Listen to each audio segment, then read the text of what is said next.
Hello and welcome back to Dollars and Dragons. Today I have with me Robert Adducci. If you'd like to tell us a little bit about yourself. Hey, Freddie. Thanks for having me. Yeah, I've been a lifelong gamer since I don't know, late '80s, early '90s.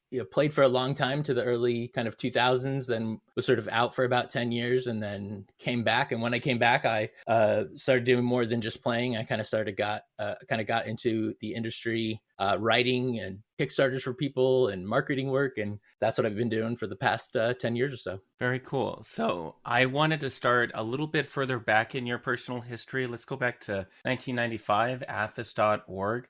Was that just a college like thing that you did in your spare time, or how did that get going and what was that like? To take it a little bit further back, in 1991 is when Dark Sun came out, and I had just started playing D&D like a year or two before that with my game group. It just kind of ended up that like we all wanted to GM, like it wasn't just like one person GMing. And so everybody kind of started picking up the setting that they wanted to run, because during that time, like settings were getting released every 2 minutes, it seems like. So I chose Dark Sun, and I chose Dark Sun because I'm from Phoenix, Arizona. And so I know the deserts very well and what that looks like. And most kind of standard fantasy is, forests and mountains and things like that. And so I really couldn't really envision that as well. So I really dug into Dark Sun, really loved the themes and just how it kind of threw standard fantasy on its head. I was part of like the nascent internet, a lot of like AOL chat rooms and stuff. That's where TSR was back in the day. They were on AOL. And then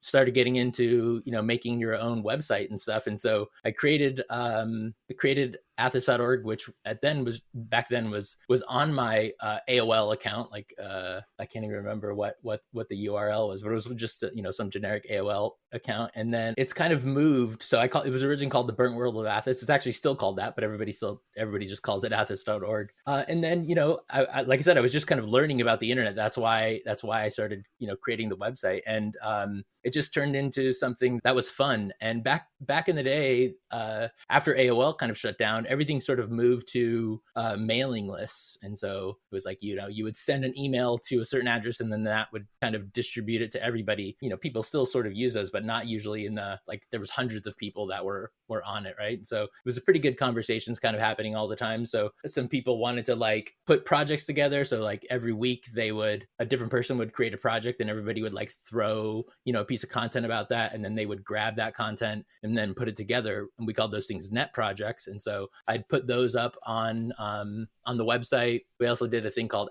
what was it called?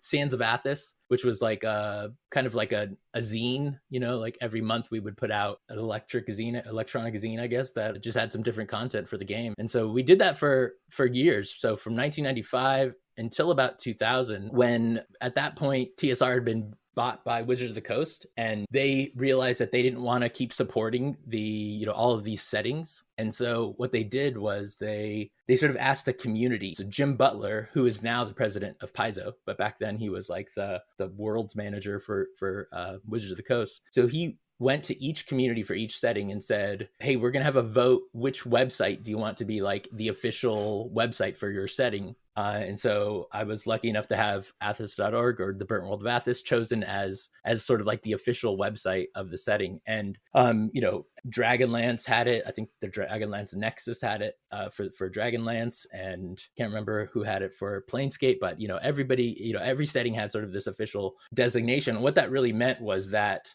when third edition came out, they wanted those websites to sort of convert that setting to third edition D&D. And we started doing that, as third edition came out, we got the rules. People, we had a big group of people. So in Dark Sun, you have like Templars, which in the actual setting, they're sort of like bad. Like they're like the police force, whatever. But like we use that kind of term as sort of like people that were writing for us, and people that were project managers. And we also had terms like senators and things like that. And so all of those people had already been writing for us, doing different things. And so we just kind of moved them over to writing third edition stuff. But I realized quickly that that's not what I really wanted to do.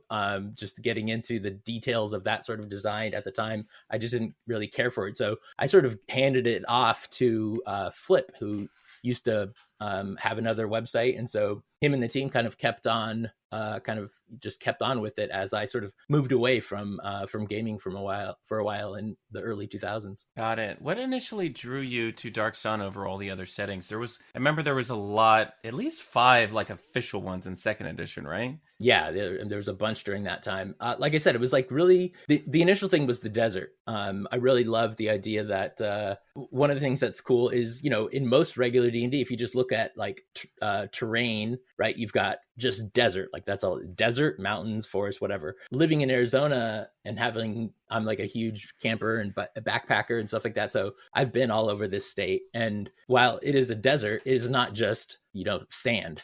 There are mountains, there are canyons, there are boulder fields. So like all of these different kinds of desert are sort of represented in Dark Sun. Like there are different desert terrains, a whole bunch of different ones. And there's some fantastical ones and stuff like that too. But I love that. I love, the sort of ecological idea, that, if you abuse the planet via defiling magic, you're going to destroy it. And that's obviously, something we're still sort of dealing with right now. And so I love that issue. I love like the city states are sort of like a Bronze Age or maybe a little bit before that in technology. And so the sorcerer kings that run the city states are sort of like oppressive tyrants. And so there's this aspect of also like breaking up the status quo and fighting against tyranny. And so like all of these things together, I love. Yeah, absolutely. That's actually what drew me to Dark Sun in a lot of aspects was some of the fact that it was completely desert based was very interesting to me. And I think the traditional storylines that you can find of both the anti-tyranny storylines within Dark Sun are very interesting, but I did like the sort of defiler and preserver storyline differences and how you can sort of move towards that sort of storyline as a completely separate game than all of the other storylines. And it's really like, it's very different than anything else that you would find in D&D, especially at that time. But like,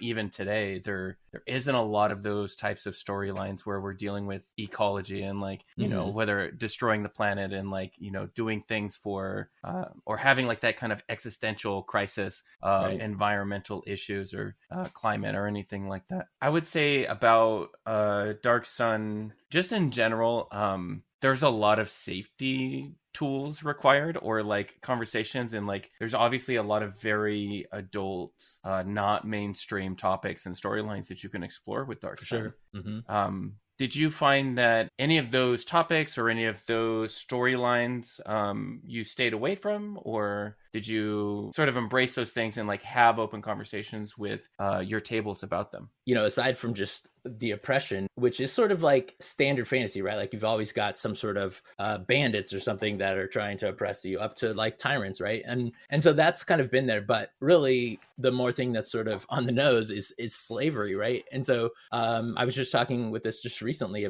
with some friends about it. I learned so some of the original adventures make it so the first adventure that's in the original box set is like you start out as slaves and then you immediately kind of pretty much get freed. So that one's not that bad. But several of the other adventures make it a trope, like you're going to get captured, right? You're going to be put into slavery or at least captured. And I quickly realized, even as a high school teenager, that people playing D&D hate being captured. They will do anything they can to not be captured. And then I just realized like it's really pretty stupid to capture them because they're powerful. They have spells, right? They're stronger than other people. They have magic. They've got psionics. That was another thing that's a cool part of Dark Sun is psionics. Oh, yeah, absolutely. And so like it's pretty much impossible to keep a group captured. So then there's that. So from there, I just decided like I'm just not really using that trope anymore because it just doesn't really make sense. Like I would use it a little bit to sort of highlight something or whatever, but that was back in the day, and that was mostly just playing with my own kind of personal friends. More recently, as I've played with more more strangers, I just sort of when it comes up, it's always so. One of the things that I've seen some documents from TSR that they're sort of not codes of conduct, but I forget what they're called, but the way they want people to write, and like it's always said in Dark Sun, slavery is bad. No good characters will take part in it. It's only for evil characters. And so I've always sort of hewed to that, and so it's really never been that much of an issue. But I just kind of try to stay away from it. And now that even there's been more and more conversation about it, it's just not even really needed. Like I don't even feature it unless it's just occasionally, like a mention, really. Yeah, I think it's one of those topics that if you want to play within Dark Sun, normally I think a majority of tables will end up veiling it. Like it can be a part of the storyline, but you don't want to directly interact with it and like have primary slave storylines, because that's can be, potentially really traumatizing and or ruin an entire experience at a table for a lot of people. I know that that sort of topic probably requires for most people a great deal of trust in the GM. So running a game within Dark Sun, I know that it really requires you have these difficult conversations beforehand, because that's like the first question of people when they look at Dark Sun is like, okay, and when I look at a Dark Sun campaign and I'm about to join it, like I check out the GM and I'm like, is this person gonna make slavery weird? And like, are they gonna like insert some really shitty storylines that I don't want to participate in? So yeah, there's a lot of interesting stuff with you mentioned as part of like your informal rank systems or your titles for some of the people on your team, senators, right? In the setting, as I recall, some of the cities do have senators, and they're more or less because it's structured in sort of an autocratic / oligarchy, right? The nobility, correct me if I'm wrong, because it's been a while, but the nobility are set up in such a way to act as like public figures that sort of influence the masses, and then there's not much actual power that they wield except in status and like some of their riches, right? Because they're normally very rich, and then they help support the autocrat at the top, the sorcerer king of various, or is there a queen in the? There are a couple. Okay, the sorcerer king or queen or whatever gender they might be within him.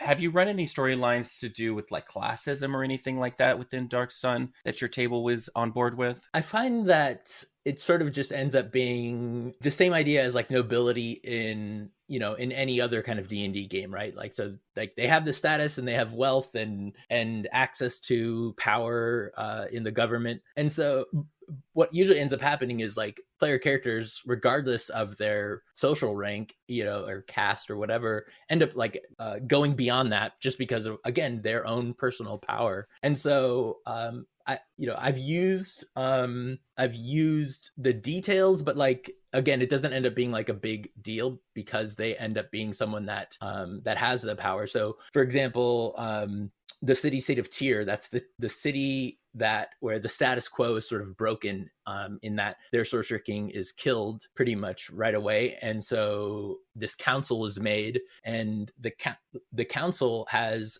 senators, and like you were saying, some of the senators are from the nobility, some are from the old Templars, but then they kind of it starts being more democratic, and then they start getting senators from the people and the militia and all this stuff. So in my game, the PCs end up kind of being the arm of the Senate and like the special forces, because they can go do whatever where the militia can't. And so then they end up rubbing shoulders with the nobility and Templars and everything. So yeah, so it's sort of a part of the game in this game specifically, because it is focused on like the city state of Tyr and like how they overcome basically being thrown into chaos when the sorcerer king dies. Yeah, that's super cool. Love to hear that. I remember a lot of storylines that I played with in Dark Sun games that were really focused on politics between those within the status quo. And the way that the world was generally presented to me by these storytellers was that it was always very static. So having a more dynamic environment that the party can really directly influence is, I think, a lot more powerful of a story, especially for people who are used to like playing D&D, where they can affect the story, right? Yeah. Sure. And in a setting like Dark Sun, being the exception and like being like a force for good is obviously pretty interesting. Have you ever had anybody like pursue like a Defiler storyline and sort of develop into like an evil sorcerer? So again, in high school, one of my buddies, he played a Templar. The sort of storyline was that he was sort of not necessarily a spy, but just like an agent, right? Of an agent of the Sorcerer King to sort of go out and see what was really happening in the world. During that time, he befriended, a preserver and a gladiator, an ex-slave gladiator, and so during that, it was one of those stories of like, wow, like what I'm doing is really messed up, because then they start seeing the effects of their actions as agents of the Sorcerer Kings. And so the character was always kind of paying lip service to the Sorcerer King because he had to, but also was sort of like becoming, like more of like a freedom fighter, basically. Radicalized, yeah. So that was a cool storyline. You often hear stories, online of defilers and Templar characters, and I just don't usually allow them, just because it's not like, unless somebody wants to tell kind of the story that I just examine. If they want to tell something along those lines, then I would say sure. But if they just want to be evil, like that's not why I'm playing D&D. Like I want interesting stories about rebellion and about trying to fix the ecology and those sorts of things. Like that's what I want, what I want to play with. Yeah, absolutely. I think one of the most interesting for me storylines that I have always been interested in since I was a kid was because, and I have tried to examine this a little bit, but on my grandfather's side, he has some indigenous in him. Of course, I look like super Aryan, like I said, it looks like super blonde and everything, but I never got to explore those, that sort of culture or anything. So for me, one of the most interesting things that I find about Dark Sun is like storylines that have to do with the preserver route or some sort of druidic route with indigenous people, because I don't know, it's something that I really enjoy exploring, and I try to do it, I suppose, officially. I'll say this on the podcast. But yeah, there's not a lot of places within D&D or tabletop that actually allows you to explore that kind of storyline. That's been a personal favorite for me. But yeah, so one of the other sort of interesting aspects of Dark Sun that you don't get with some other settings is, I forget the name of it, but basically they based the societies of each individual city-state on a real-world society. Now, today we probably wouldn't do that, right? Because there's a bunch of problems with it. They sort of leaned into it kind of in the second edition stuff, but in fourth edition, when they kind of rewrote it, you can still see the details, but they don't sort of specifically say, and so they try to sort of get away from it, the specific cultures, while still sort of basing it on that. There is a supplement called Slave Tribes, and so that today would not fly. And we were literally just talking about this last night, and I was saying, like, if you look at the book, the first chapter is about like, what does slavery look like in Dark Sun, and then the rest of them are about all these tribes, and ostensibly they're slave tribes, but not really. They're ex-slave tribes. As I was talking to some of my friends, I'm like, that's, even kind of talking about it in that direction is doesn't make sense, because it doesn't go along with all those other tropes that we're talking about, right? Like if you're talking about freedom and you're talking about throwing off tyrants, you would maybe call the book Free Tribes or something like that. But even that, like, people that are enslaved and then become free are not going to call themselves slave tribes. They're going to call themselves whatever tribes they were. And even if like their tribe was wiped out as a result of being enslaved, they're going to either make their own tribe, or they're going to do something else, and they're not going to reference their time being enslaved. Like that's not, they're not identifying as slaves. So identifying them in that manner would be kind of a term of the oppressor, right? And so we were talking about it, like maybe there would be ways to kind of talk about indentured or bonded servitude in some way, because before the American system, it wasn't just about race, it was about lots of other things. And so if you can kind of focus on those things, maybe there's room to do that if people want to do that, because you can look at people came from Europe to America. Sometimes they were indentured. That means like they gave up so many years of their life in exchange for being brought here. So like that could be something, right? That's some aspect of it. Or it could be, used as a penalty for crime, or a penalty for being overtaken for some period of time. Like it's not necessarily just like you're born that way and that's the way you are forever. You're born into this. And so there are some more nuanced possibilities, I guess. If somebody would want to, somebody has a lot of history in that and wants to kind of take on that, I think somebody could do that. But right now it would be difficult. Yeah, it is definitely one of the rightfully so like sensitive topics Sure. that you would want to avoid just for general play. Like if you don't know these players, you haven't played with them before, you don't have consent, we haven't like decided that this is the sort of story that we want to explore. I would say with a storyline like that, normally if I had a player who wanted to do that, first of all, it would have to be a player that I know, liked, and trusted. And then also I would have to get clearance from the rest of the table, because even being an observer to a story like that might be like, really not fun for other people to participate in. Yeah, and I'm not even talking about like direct storylines for the characters. I'm just talking about like mentioning it in the game, right? Like I feel like, if there was an NPC that was a slave or whatever that was enslaved, it's different to just say this person is enslaved and then everybody have the idea of like they're enslaved for the rest of their life or they was born to it, as opposed to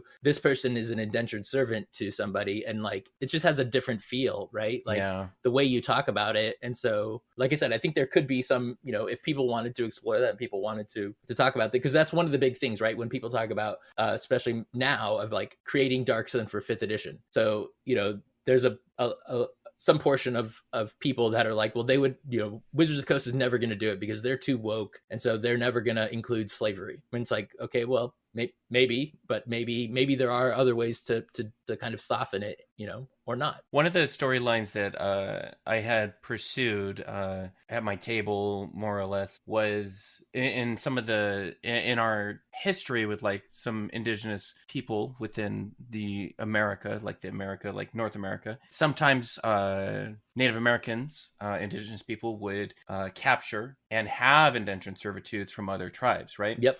And that was a very interesting topic for me to sort of explore, because when I played indigenous people, like you would have, like for instance, like a water elementalist or someone like that, like a mage that would serve so many years with a different tribe, and then you would have that sort of represented in a meaningful way, as opposed in like in a cultural way, as opposed to something that was just them working or something like that, them having having a place in their society to represent something to do with their culture. I remember playing like a water elementalist who became an indentured person for a different tribe who worshiped the sun. So they would have a place within that society because they personally did not want to do anything with like water magic or water associated magic.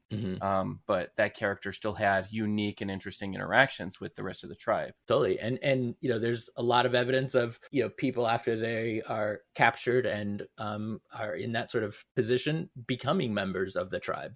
There are other ways and other aspects to deal with it. Yeah. Talking about Adventure League content and like you being the community manager, when did you start getting into writing for Adventurers League? And I believe this is how you got back into like the community and like the profession again, right? Sort of. Actually, just before that, what got me back is in like 2009, maybe 2008, 4th edition came out. Really didn't pay much attention to it. But then 2009, they started announcing that they were doing Dark Sun for 4th edition. So that's what pulled me back in. So I started listening to tons of podcasts, the Tome Show podcast, which is still out there. I started listening to all their podcasts about Dark Sun. And then I think it was probably from that podcast, I heard that this guy named Teos Abadia, who I knew from back in the day on the Dark Sun mailing list, was going to was going to be an administrator for Ashes of Athos. And that was going to be a organized play campaign for 4th edition Dark Sun that was not written by Wizards of the Coast.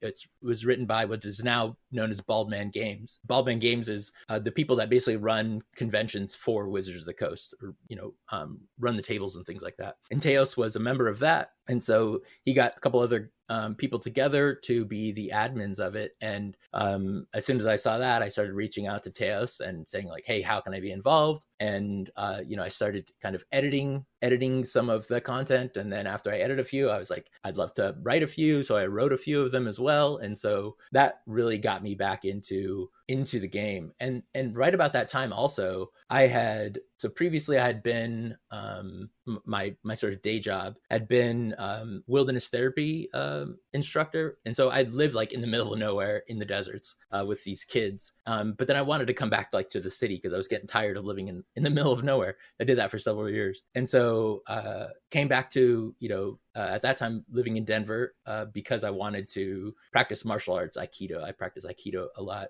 and so I was practicing it there and living there. And when I started writing and running these Dark Sun adventures, I also started getting into going to conventions a lot, organizing and doing all these things. I started to get into sort of like the wider social media sphere of role playing games and of D&D specifically. And so after writing and really, that was like 2009, 2010. Yeah. When like social media was getting really big, right? Like Facebook was coming out and Twitter and all that stuff. And as I was getting super involved in that, because I didn't have a job, I was like living at the dojo, just working there. It's called an uchideshi. So I had a lot of free time when I wasn't practicing, even though I practiced for like 6 or 8 hours a day. I still had plenty of time to do other things. And so I started just looking up people and, connecting with people. And one of those people was Tim Brown, who is one of the co-creators of Dark Sun. He actually tried to buy Dark Sun from Wizards of the Coast, but they, said no. And so he something called Dragon Kings. So this is sort of like after when 4th edition was kind of on its way down. And so he did a Kickstarter. And so I kept like messaging him. I'm like, hey, maybe you should, say this on your Twitter, say that on your Twitter. And finally he kept, he was like, good idea.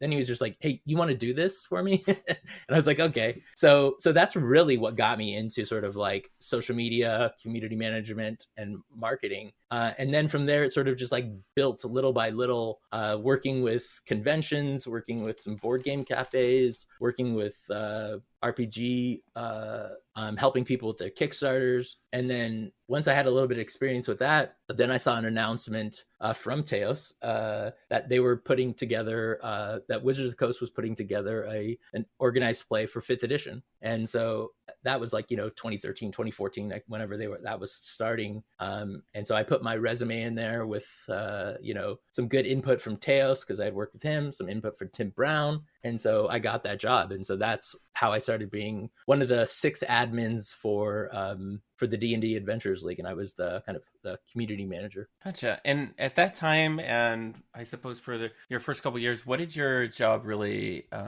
So there were 6 of us community managers, and then we had like a liaison at Wizards of the Coast, and that was Chris Tulak initially. And so we basically came up with the storyline that we were going to tell that was within each season of D&D. So like at that time, at that time, D&D was only putting out like 1 book a year. I think it was. Mm-hmm. maybe two. I think it was 1. And so we were like, okay, we're gonna have 1 storyline over a year, right? This is gonna be easy. We were given, since everything was kind of like Forgotten Realms, we were given this place called the Moon Sea in the Forgotten Realms. And so we were tasked with creating a basically, I don't know, 12 to 20 depending on the season, adventure kind of arc, and then sub arcs within those that take place in the Moon Sea, and they mirrored what was happening in sort of the main D&D book that came out. So the first one was Rise of Tiamat and Horde of the Dragon Queen. Mm-hmm. So that was like the first season. And so we used those same elements, like how does the Rise of Tiamat affect the Moon Sea? And so we created our own NPCs and created a bunch of storylines. And so while I had a lot of say in some of that, mostly the other admins who were hired for those specific positions, like the resource manager and the story person, I can't remember what their title was, but it was Bill Benham and Travis Goodall and some others. And so they or Travis Woodall and Claire and Alan and Greg, so we all sort of had input. They kind of came up with the details of the storylines, and then they got writers to write them, and what I was responsible was, at the time, for whatever reason, they didn't really want to give us a website, but luckily Alan worked at some web company, and so he got us a website. So we kind of put a website together, and I pretty much managed that. And then I created a a bunch of groups, like Facebook groups. So we had like a group for players, we had a group for dungeon masters, we had groups for writers. And so I was responsible for basically just kind of, taking the temperature of the community, getting people involved in the community, helping people start running games at stores. And then also, because I was so involved in the internet, back in the day, it used to be that you could only run these games either at conventions or stores, and like that was it. But then online play kind of started to be a thing. And so I really pushed for online play. And so that was a huge game changer because a lot of people don't live in cities. A lot of people don't live near a game store. And so opening that up was huge. Like we grew so big. Like our Facebook group was like, I can't even remember, 80, 100,000 people, which was big at the time. And so it became crazy. My wife hated it because I was just like constantly getting pinged on Facebook and dealing with it. And yeah, it was a crazy time, but it was awesome. I really loved doing that. Tell me about being a Facebook admin. I believe you still do that for the D&D 5e community, right? Yeah. So Michael Long, who was, so back then we had what were called like local coordinators. And so they were people, so we had regional coordinators, and they were for like the North America, South America, whatever. And then under those regional coordinators, they had local coordinators. And so this is how it like disseminated information to game stores and things like that. And one of those local coordinators was Michael Long, and he started the D&D 5th edition group, and might have had a different name at the time. I can't remember, but he asked if I wanted to help admin it. And I was like, sure. So I joined that. And at that time, I was like, that was sort of secondary. I was just sort of there adminning, or modding, not super involved. And then as we grew, 10,000, 20,000, 30,000, 40,000 people, like it became bigger than the D&D Adventurers League groups. And so with that many people, modding can take a bit of time. So we added more mods. And then since we have so many mods, then somebody needs to be, an admin for the group. And so Michael asked me to be an admin. We had a couple admins. We've always had like 2 or 3 or 4, depending. And then we've had from, probably upwards of like 16 or 18 mods at a time. And so a lot of it used to be, we sort of had to go through the growing pains of like, what does it mean to mod a group of that size? Because there had never been anything that big for RPGs. And so we kind of learned, like you're going to have people that are just, griefers and everything else, all those kinds of things. And so we ended up with sort of a reputation of being more left wing, because we all really were, and we didn't deal with like if somebody was going to be a jerk or somebody was going to be transphobic or whatever, we're like, too bad, you're just gone. It doesn't, like, we're not even going to discuss it, because it would happen enough. We realized that giving warnings doesn't affect anything. You're just gone. So now you read these rules, and if you read these rules, it says this is what you're doing, and if you break these rules, you're gone. And it just makes everybody's life easier. Yeah, I can see why. Like if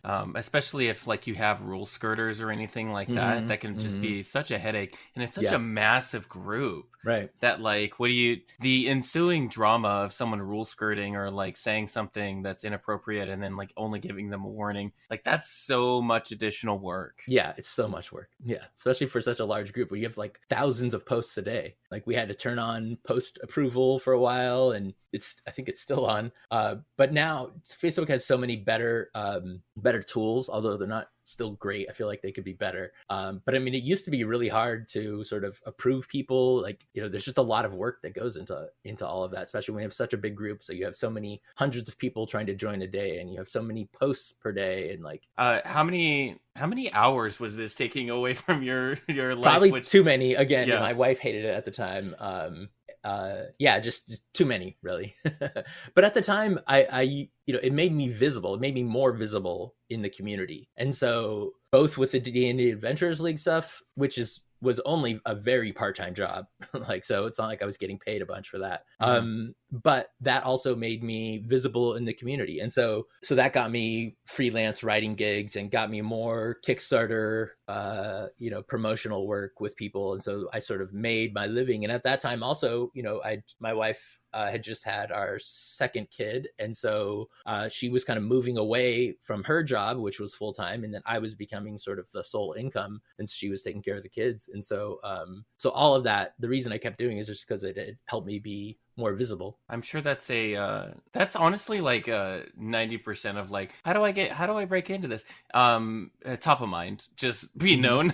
Yeah, Like, right. because there's so many people out there, especially in the creative space, that if you're looking to collaborate, a lot of what gets you in the door is just like, do I know Robert? Do I like Robert? If yes to those two things, okay, Robert's on the project, and that's how I feel so like most of those go. It's interesting. Like, I look at people like on Facebook or on Twitter, and like a lot of people I follow like are really good designers or whatever, and then I look at them and they have like 200 followers, and like I look at mine and it's like whatever I am now, like 5,000 or 6,000 that I've kind of been hovering around for a while. And then like I think it was last year or 2 years ago, whatever, I got a thing from Twitter saying like, congratulations, you're in like the top 5% of Twitter users to have this many followers. I was like, wow, that's crazy. Like it's interesting. And kind of from then, like that was sort of like my height of being known.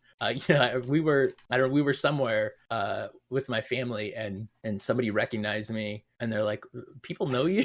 And I was like, well, it's a very small specific percentage of people that know me, but yeah, some people know me. Yeah, I had such a similar thing happen, but it's like people were like at Gen Con, they were like, hey, Friday from Twitter. And I was just like, I guess that's how people know me. It's like, they know me as the freelancing GM on Twitter that talks about D&D or whatever. But that is kind of funny when people recognize you. And I can do without I don't necessarily like want the kind of attention that some of the actual play people get, for sure, because that can be that's probably really draining. It seemed like, but people recognizing me and then having industry conversations would be nice though. I always like that when people come up to me and they're like, hey, I see that you are doing this thing. I am doing this other thing that is like this, and I love to have conversations like that.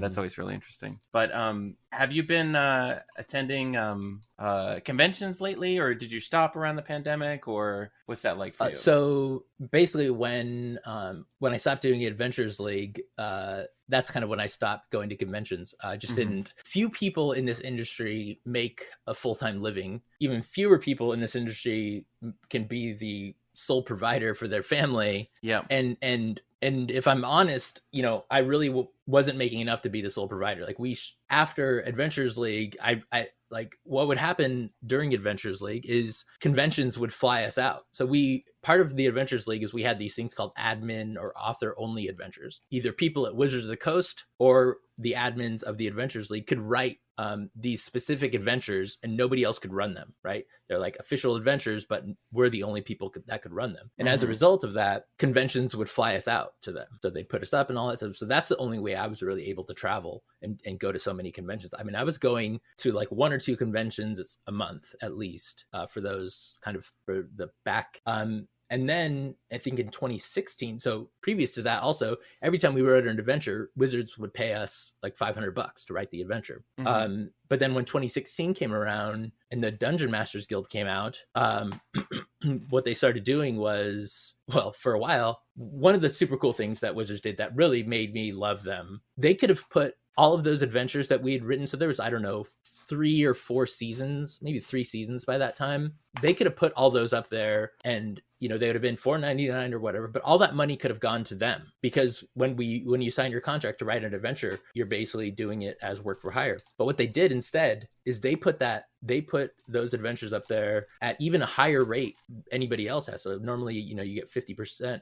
We were getting 60%. And so they gave that to us. Like, they didn't have to do that. From everything that I wrote during those years, like, I still get residual money. Like, it used to be like, between $800 and $1,000 a month. Now it's kind of lowered, $300 or $400 a month, but it's awesome, right? Like, I haven't written anything to go up there for years. And so, so I really appreciated that. And so so let me kind of take a step back. So, they would get us to those conventions. They would fly us out there, the convention would, and we would run the games. One of my clients that I started working for was Fantasy Grounds. So Fantasy Grounds is a virtual tabletop. They were the first virtual tabletop to get a D&D license. And so I started pushing. So this was in like 2016. I started pushing for this idea that like, okay, people can play online now. People can play Adventures League online. We didn't really have a way to run our author only adventures for people that were not going to these conventions, right? And again, trying to be sort of fair to everybody. Not everybody can go to conventions. It costs money. Even if they're in your own city, they cost some money. But what again, what about all these people that don't live near a city, that don't live anywhere near a convention? And so I convinced them to allow us, and which was pretty much primarily me, because none of the other admins did online play, but to be able to play online. So I was like a paid GM in like 2016 or whatever that was. And so we started, I started doing that and started running a Patreon and getting a ton of people. There wasn't really there was no start playing games. There was no anything like that at that time. And so that was, again, another source of income that I had for quite a while. That was nice. Yeah. I don't know if I answered your question. I can't remember what it was now.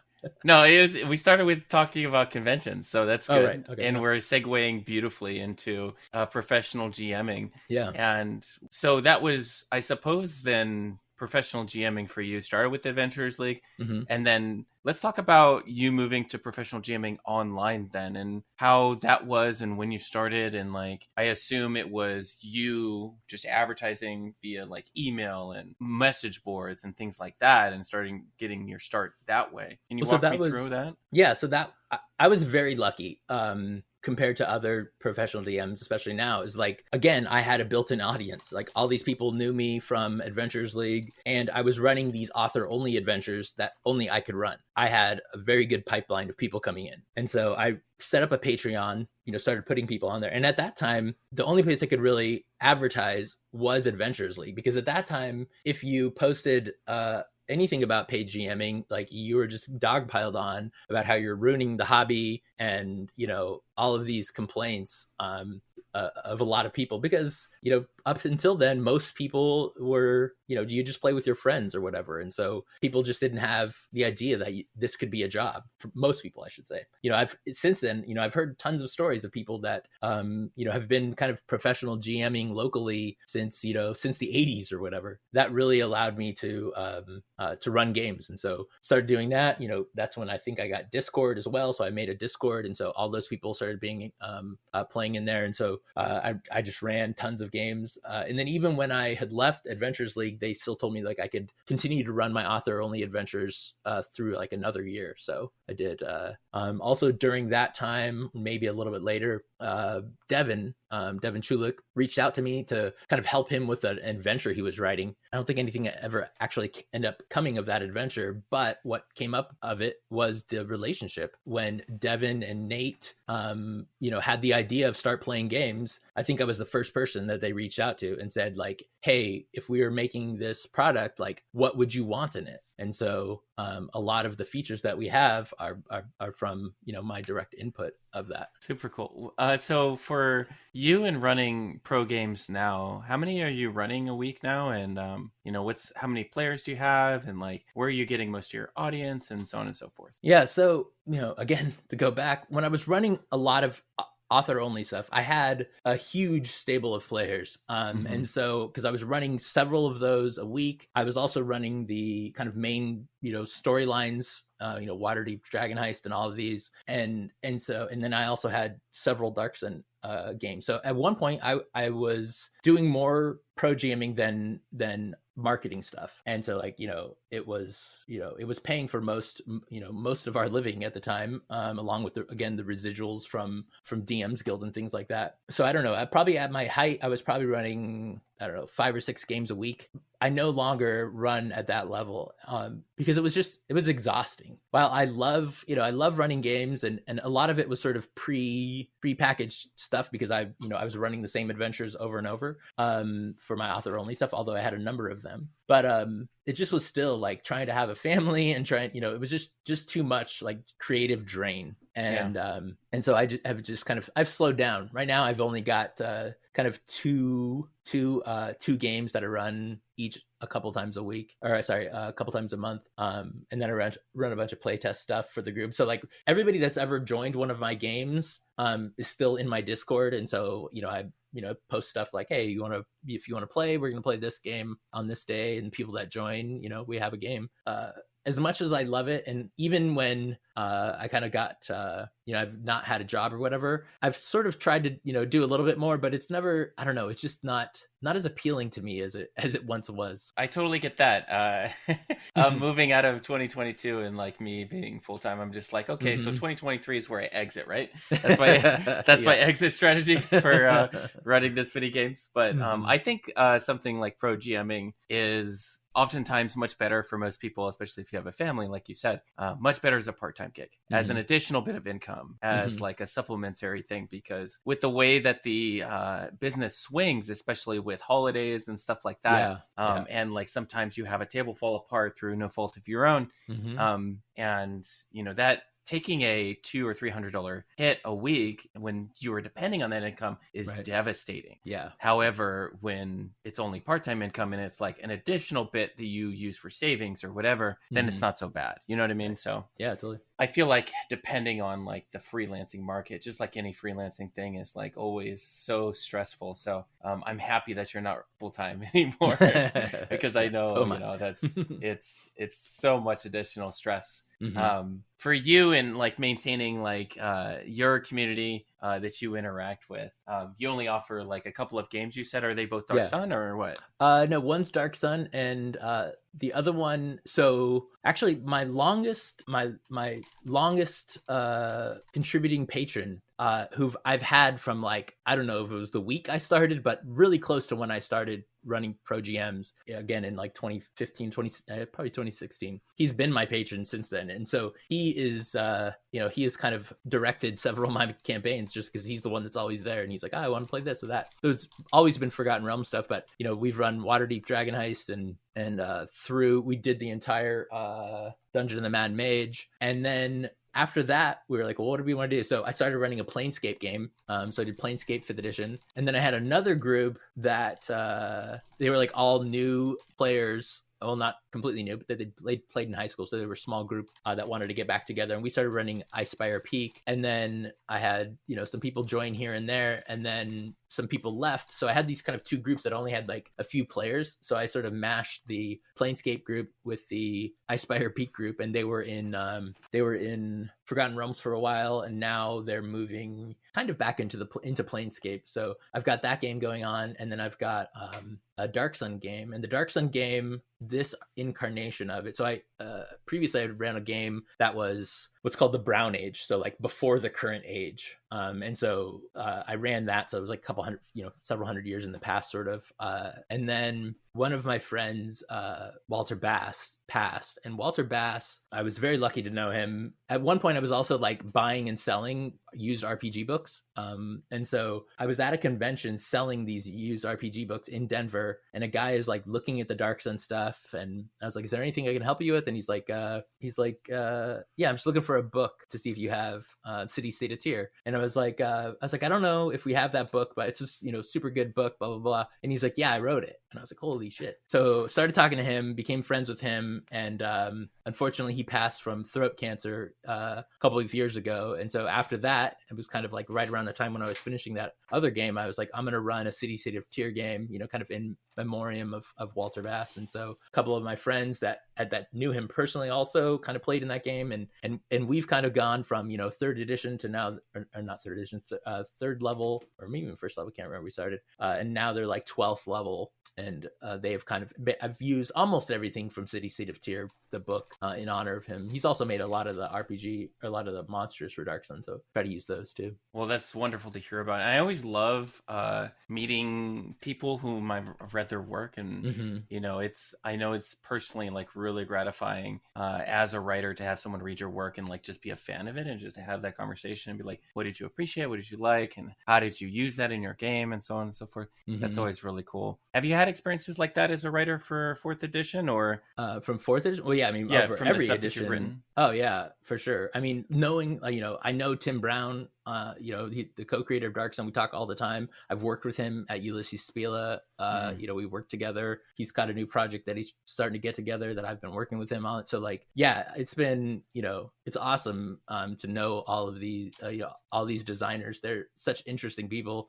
One of my buddies, Wayne, he asked me, he's like, hey, you want to start a podcast? This is in like 2017, Dark Sun podcast. And I was like, sure. So we started doing that. And one of my great regrets is that, so we started running the podcast, and, at first we were just sort of talking about Dark Sun stuff. And then I was like, well, hey, I know Tim, like, let's get him on here. So got him on there, got Troy on there, Troy Denning. And so like we've had a lot of people, and I had sort of at that time lost touch with Walter, just because like I'd moved to Arizona and just sort of lost touch with him. And then by the time I was like, oh, hey, we should get Walter on here, had already gotten throat cancer and really couldn't talk. And so I was so bad that like I did not reach out to him before then. But doing the podcast has been amazing. I've got to speak with, so many authors that have written for Dark Sun. Almost pretty much everybody that's kind of written an actual book, I think we've spoken to. Actually, no, I take that back. I gotta get a hold of Richard Baker. He's the only one that I really haven't spoken to. And then Brahm, we haven't gotten Brahm to come on, although I haven't asked him either. But we've gotten Baxa, gotten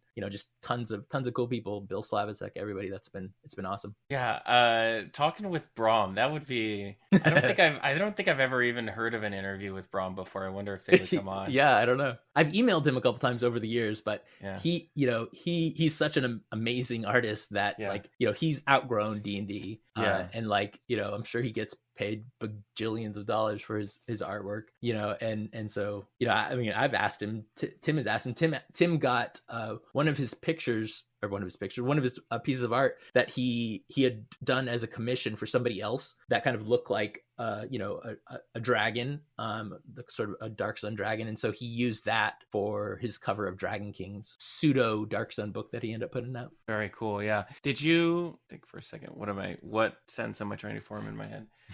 Have you thought about, so you have the Bone, Stone, and Obsidian podcast.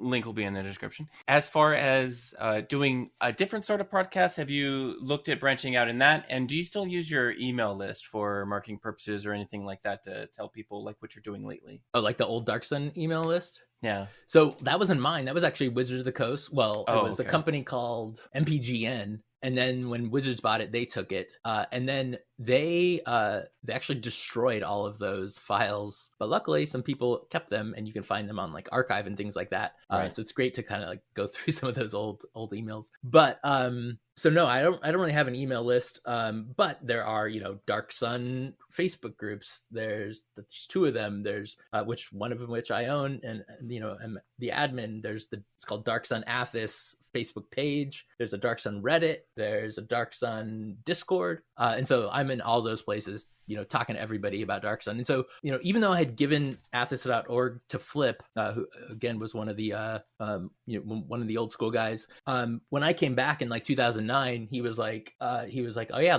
do whatever you want. So I kind of came back, and we did a few 4th edition products. But what sort of happened was with 3rd edition, because it was such a so detailed, so many things, it took them forever, sort of like the 3rd edition Dark Sun, and there's not even officially a finished version. It's been in beta, or like a revised version, and so even though it's all there, it's just not like an official release. But one of the cool things that they did, that Wizards allowed us to do, they gave us 2 unfinished Dark Sun products. And so, the line ended in 1995, and then they had these products. And so when we became the official Dark Sun website, they gave us these 2 products, and one is called the Deadlands, and then one is called the Emissary. And so in the revised Dark Sun book, the Deadlands is like mentioned, and it's campaign setting. It's mentioned. It's at the bottom of the world map, and it's like this big obsidian plain. And so, book that Tim had kind of started to write already was given to us, and the Emissary, which is an adventure to go down there. I don't know if it was just the guys that were working on it.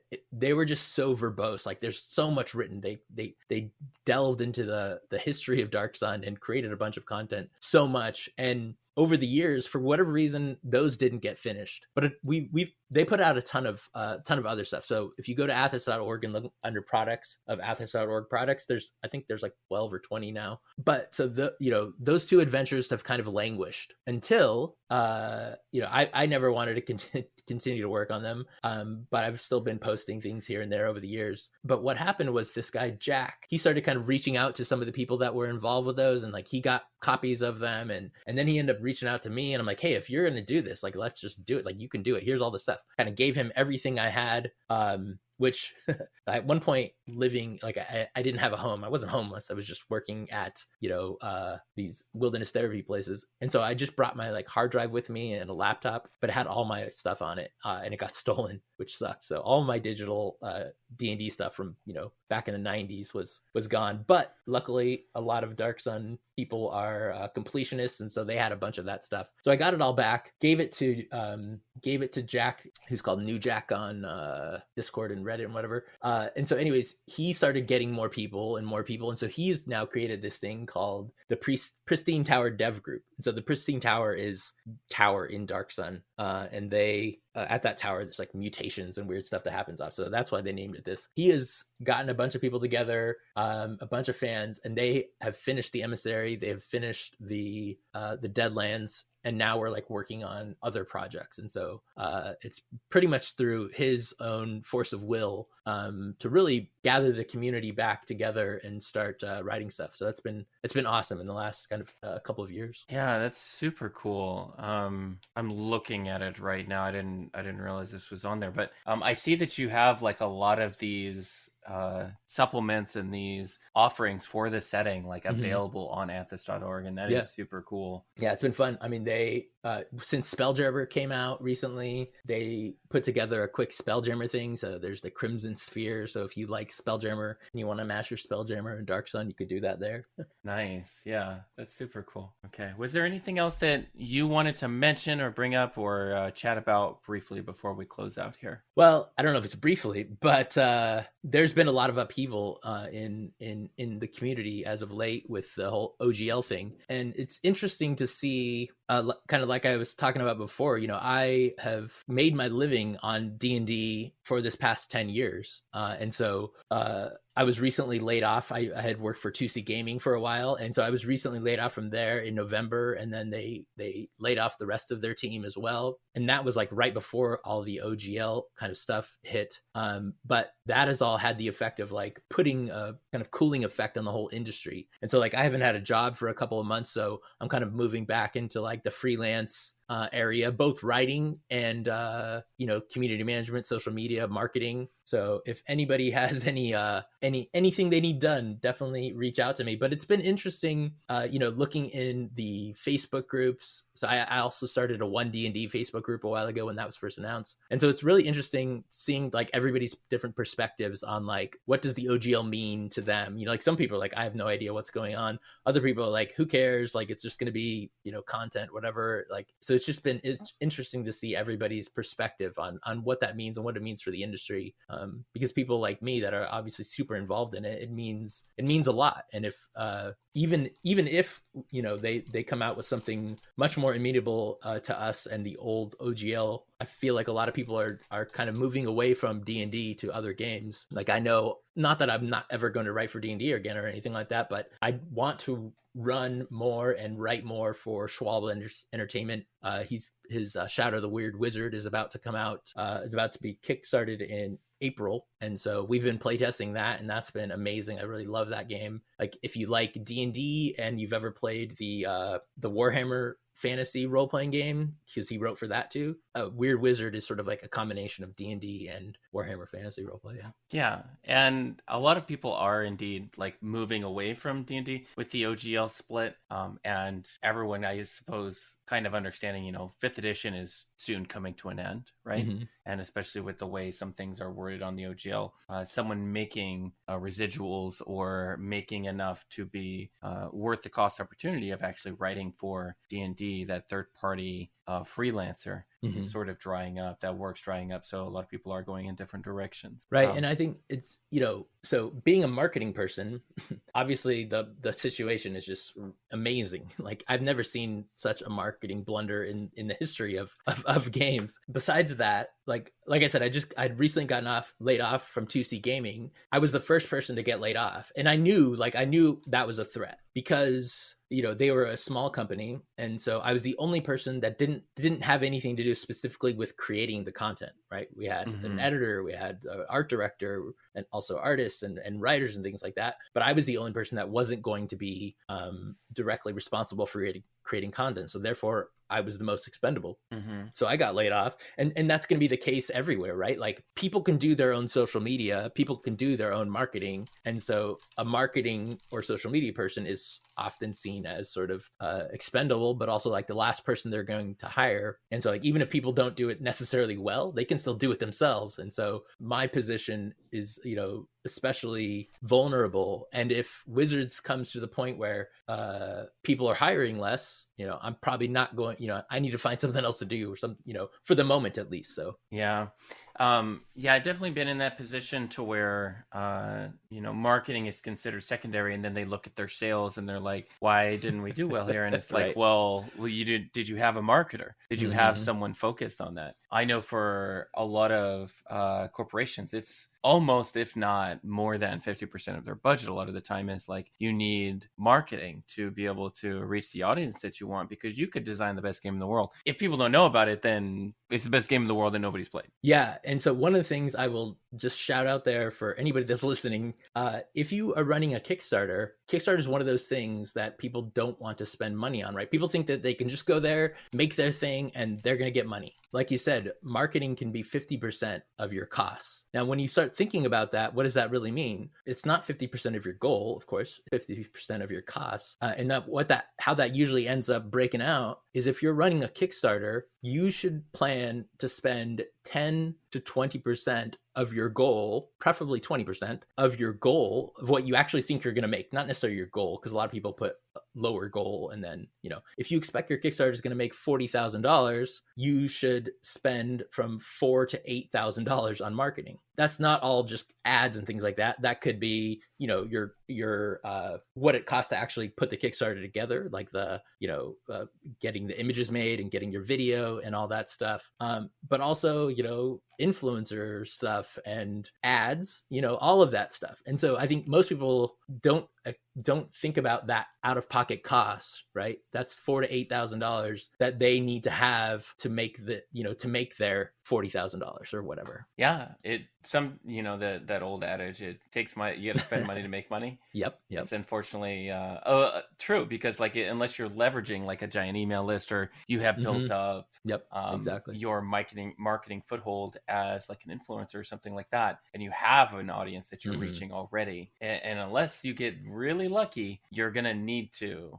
invest in marketing, because it's really the difference between making goal and not for a majority of these people is like just awareness, creating market awareness, and starting your campaign 9 to 12 months out instead of a couple of weeks before you launch. So I'm going to spill some tea here, not specifically, but I have worked for several publishers. Very rarely were they able to plan out a marketing plan for their Kickstarter, 3 months ahead of time, let alone a year. As a marketer, I want to plan a year ahead of time for things like that. But very, very rarely, I think never. I think the farthest I've ever planned something out, 6 to 9 months. And so many publishers are just sort of running by the skin of their teeth. Yeah, it's definitely not, if you have the money to do it, being a little more intentional with your planning. I think getting out there as soon as possible is better than not. When I get brought on board a team to do some marketing for a product or anything, what ends up happening is like, I can't make stuff happen right away. So if like you bring me on board right before you launch, like basically what's going to happen is like, I can set some stuff up for you in like 5 to 9 months, because like when you reach out and you're trying to get market penetration and you're trying to deal with people who can actually reach the audience that you're intending to, they're booked up. Yeah. So Yep. you gotta, if, especially with influencer marketing and things like that, running ads. If you learn to run ads in like 4-hour course or whatever that you can take, and you just you hire a designer to adjust your ads to make sense for you over time to see how you're spending until you break even and you make more on your PPCs, Right. your pay per clicks for our audience. That stuff is all like, you could just have anybody probably do that a little bit. But like if you're talking about like grand strategy and you're talking about like over time, what you want to do and these type of connections that you want to make over time to secure these deals that are going to make a huge difference and speak to the audience that you need to speak to in order to sell the most copies, that takes a while. Yeah, and if you're trying to like get on podcasts or have somebody do an actual play or all of these things, yeah, it takes months to get that stuff going. Thank you so much for coming on. Thank you for having me. Yeah, and if you want to check out Robert, we do have links in the description of all the places you can find them and their work. Hi, thanks for listening. If you want to support me, you can find me on Patreon at patreon.com/isfriday, or you can find some of the work that I'm doing at vineyardrpg.com if you want to pre-order the book that we made. Thanks.